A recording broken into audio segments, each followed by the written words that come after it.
"Please, sir, don't give me back." The cattle baron tore the papers on the spot. The contract was in my coat pocket the morning I rode into Harlan Briggs's yard, and I remember how it pressed against my ribs through the wool, a folded rectangle of weight I hadn't asked to carry. I'll start there, that morning, because everything before it was just the life I'd built, and everything after was the life I hadn't planned on. My name is Caleb Stroud. I ran the Stroud operation, 1,200 acres on the east flank of the Sweetwater Basin, a herd that was working toward 3,000 head before the fever year took 300 of them, and a house I'd built with my own hands, and the hands of two Mexican brothers named Ernesto and Polo who'd stayed on for wages, and ended up staying for good. I was 61 years old. I had money in a Cheyenne bank and a reputation in 4 counties that meant men didn't cheat me twice. What I didn't have was any reason to ride to Harlan Briggs's place on a cold October morning to pick up a woman I'd never met and bring her back to a property she'd never seen. That needs explaining. Harlan Briggs was a wheat man, not cattle, and he'd run his operation on contracted labor for 20 years, men from the territories, immigrants, anyone who'd sign a paper in exchange for passage, housing, and a wage that was mostly theoretical. The contracts were legal. I'd seen them. They were also the kind of legal that made you feel dirty after reading them, a 6-year indenture dressed up in language about mutual benefit and appropriate compensation. Harlan filed them with the county recorder's office, and they held up because the county recorder owed him money, and the judge owed him more. The woman's name, I'd been told, was Ada Voss. She'd come over from somewhere in the Czech territories 4 years prior, passage paid by Harlan's arrangement, which meant she owed him for the crossing, for her housing, for her food, and for some unspecified damages that seemed to grow every year the way a debt does when the lender controls the ledger. She was 2 years into a renewed contract, which meant 4 more years of Harlan's fields and Harlan's books, and whatever else Harlan felt entitled to in exchange for the roof over her head. I hadn't sought this out. I want to be clear on that. My neighbor, a widow named Cora Fitch who ran 30 head and a kitchen garden and knew everyone's business in the county, had come to me in September with a proposition. She needed a cook and housekeeper for the winter months.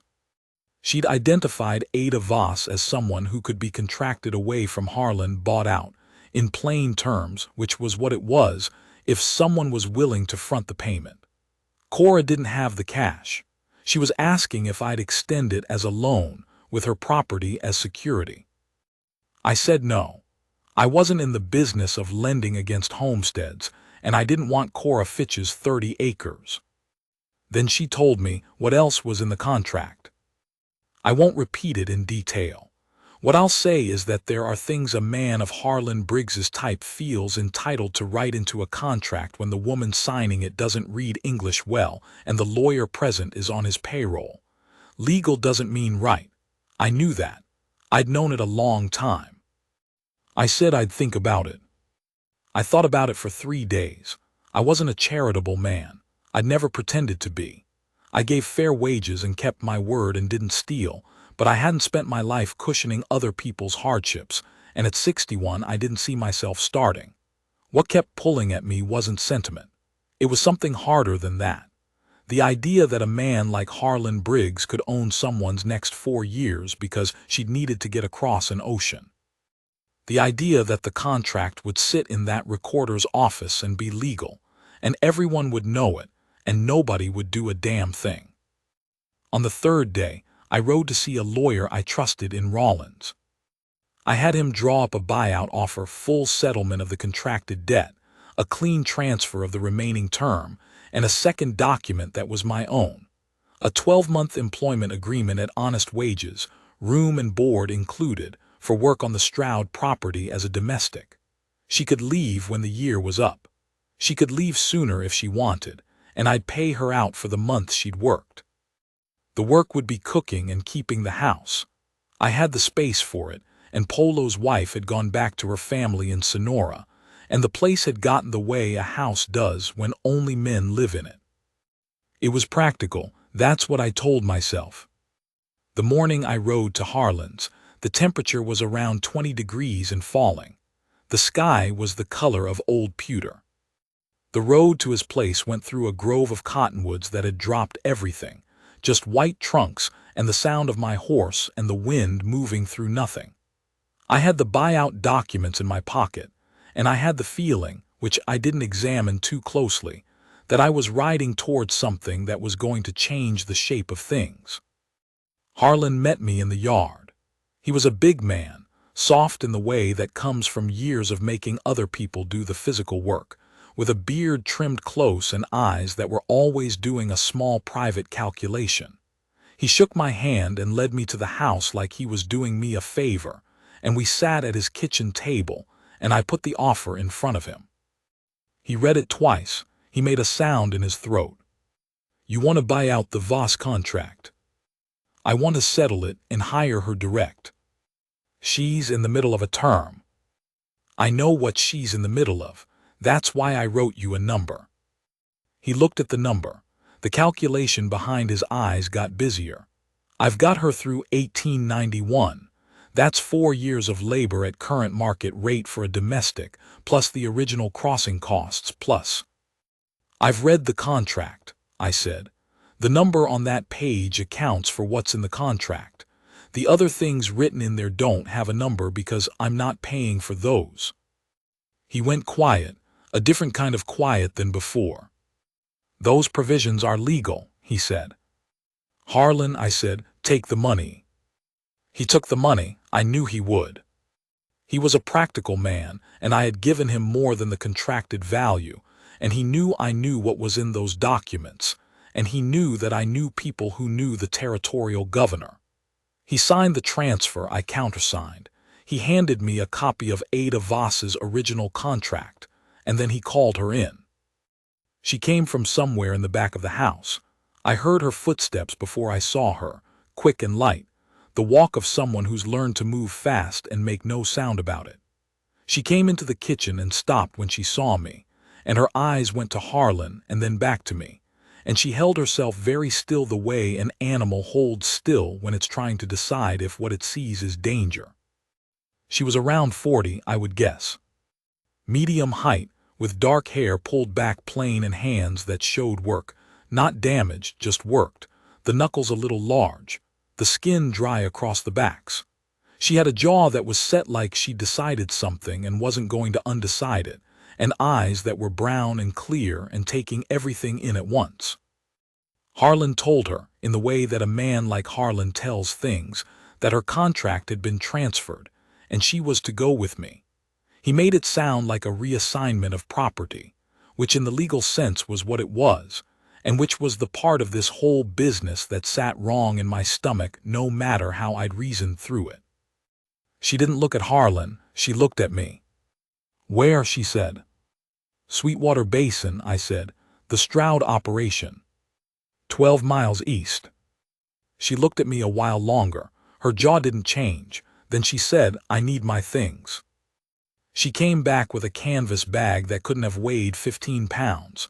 Coat, I noticed, she had a coat, good wool, and boots that were adequate. I was relieved about the boots. The temperature was still dropping. We rode in a wagon I'd brought for the purpose, my horse tied behind. I drove. She sat on the seat beside me and held her bag on her lap and watched the road. For the first few miles, neither of us said anything. The cottonwoods went by again, same white trunks, same wind through nothing. And then we were out on the open flat, and the Sweetwater Basin spread ahead of us, gray-brown grassland running up toward limestone ridges, and my fence line came into view maybe 2 miles out. "The papers he had," she said, not looking at me. "I have them. All of them. Transfer buyout in your original contract. Yes." She was quiet another minute. The wagon creaked. My horse snorted behind us, breath coming out white. "What does your paper say?" she said. "The one he made me sign just now." "Same as I said in there. 12 months, cooking and keeping the house. Wages every month, honest rate, room and board. You stay the year, you get a settlement on top. You leave before, I pay you what you've earned to the day. And the other things, she said, the things in Harlan's paper. Not in mine, I said. She turned then and looked at me directly for the first time since the kitchen. The look lasted a few seconds. I kept my eyes on the road. I'm going to tell you something, she said. All right. I speak English well. I have spoken it for 11 years. Harlan knew this. I didn't say anything to that. There wasn't anything useful to say. I want to see your paper, she said, the one I signed. I pulled the wagon to a stop in the middle of the road. I fished the document from my inside pocket, my copy, which had her signature and mine, and handed it to her. She read it slowly, line by line, her finger moving along the text without touching the page. When she finished, she read it again. Then she handed it back and I flicked the reins and we moved on. It says what you said, she told me. It generally does. We didn't talk much more until we reached the property. I showed her the house, the kitchen, where things were kept. Ernesto and Polo were out with the herd and wouldn't be back until near dark. The house was cold, hadn't had a fire in it since morning. She found the woodpile herself without being told. And by the time I came back in from stabling the horses, there was a fire in the kitchen stove and she had found the flour and the lard, and was doing something with both of them that smelled, even in its early stages, like a better supper than I'd had in some months. That was the first day. I won't try to compress the winter into a paragraph, because the winter isn't really the story. The story is built of smaller things than that, an accumulation of ordinary days that didn't feel ordinary until I looked back at them later and saw what they'd been adding up to. She was good at her work. I don't mean competent in the way you'd write it in a letter of reference. I mean she had a feeling for how a house needed to run, an instinct for what needed doing before it became urgent, and she worked without drama and without complaint, and the place began to have a quality it had been missing, a quality I can only describe as inhabited, like someone was actually living in it, not just sheltering. The meals were different. Polo had cooked before his wife came, and then his wife had cooked and then she'd gone and we'd gone back to Polo's cooking, which was filling and honest and nothing more than that. Ada cooked the way someone cooks who learned it as an art form somewhere, a grandmother's kitchen maybe, with herbs and techniques I didn't recognize and results that made Ernesto close his eyes when he took the first bite, which was high praise from a man who rarely spoke. She ate with us. I told her she would. I wasn't running that kind of house. The first few nights she was quiet at the table, watchful, eating and listening. Then Ernesto made a joke in Spanish and Polo translated it and she laughed, short and surprised, and after that she was part of the table. I found out things across those months the way you find out things about a person you're living alongside, not in conversation designed for it, but sideways in fragments. She'd been a school teacher in Moravia, had been engaged to a man who died of influenza 6 weeks before the wedding, had come west because her family had nothing and the opportunity, such as it was, had presented itself in the form of Harlan Briggs's labor agent, and a contract she'd signed with more hope than information. She found out things about me too, I suppose, in the same sideways manner. That I'd built this operation from 40 acres and a borrowed plow. That I'd been married once briefly when I was young, and that it hadn't survived the first hard winter and I hadn't tried again. That I was a man who walked the fence line when I couldn't sleep, which was more often than I liked. She knew about the fence line because she saw me come in one morning in March, around 4 in the morning, boots wet through, and without a word she put the kettle on and brought me coffee and went back to her room, and that was all. But she knew. What I'm trying to say is that she saw things, not in the soft way people talk about being understood, as though it's something that happens to you. I mean she observed, precisely. She watched how a place worked and how a man worked, and she held it without making it into anything it wasn't. In April she asked me something. We were in the kitchen after supper. Ernesto and Polo had gone to the bunkhouse, and it was just the two of us and the sound of the fire and the wind against the west wall that still had a winter edge on it. She was mending something. I was going over the spring tallying ledger. "The papers from Harlan," she said. I looked up. "You have them still?" "I do." "The original contract," she said, "with the provisions." "Yes." She put down her mending and looked at the table between us. Then she looked at me. "I want to watch you burn it." I looked at her a moment. Then I pushed back my chair, went to my office, and brought back the original contract, Harlan Briggs's document, the one with his provisions in it, the one that had been filed with the county recorder and was still, legally, a record of what a man had felt entitled to write down and make a woman sign. I held it over the stove lid, and I dropped it in. We watched it go. "Thank you," she said, and went back to her mending. What I felt in that moment I'm not going to spend a lot of words on. What I'll say is that it was something I hadn't felt in a long time, not just in the doing of the thing but in the fact that she'd asked, that she'd known to ask me, that she'd trusted the answer would be yes. The year was coming toward its end by June. Our agreement had started in October, which meant October again was when it would conclude, and I was aware of it the way you're aware of a thing you haven't decided how to think about yet. I hadn't brought it up. She hadn't brought it up. Ernesto and Polo had both, at separate moments and without apparent coordination, found ways to mention in my presence that the house had been running well this year. Polo did it by eating a piece of bread with a look of solemn appreciation that was clearly not about the bread. I chose not to think too hard about any of this. In July she asked if she could plant a kitchen garden. There was a patch of ground on the south side of the house that got good light, and I'd never used it for anything. I said yes. She ordered seeds from a catalog, paid for them herself, from her wages, and she and Polo put in 2 weeks of evenings digging and amending the soil with what Polo called the good dark stuff from the compost heap, which he was very particular about.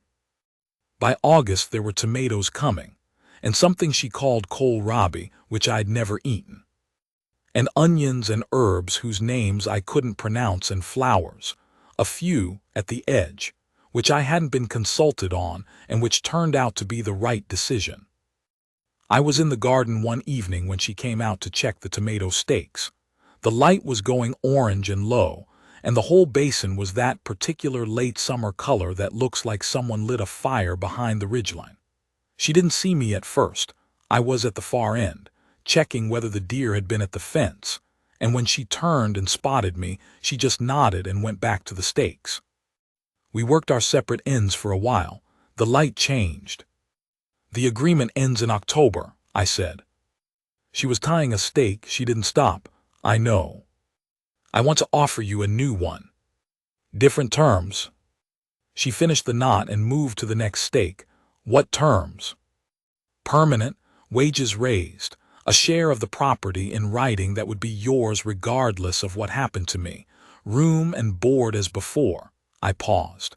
"And the right to leave whenever you wanted. That doesn't change."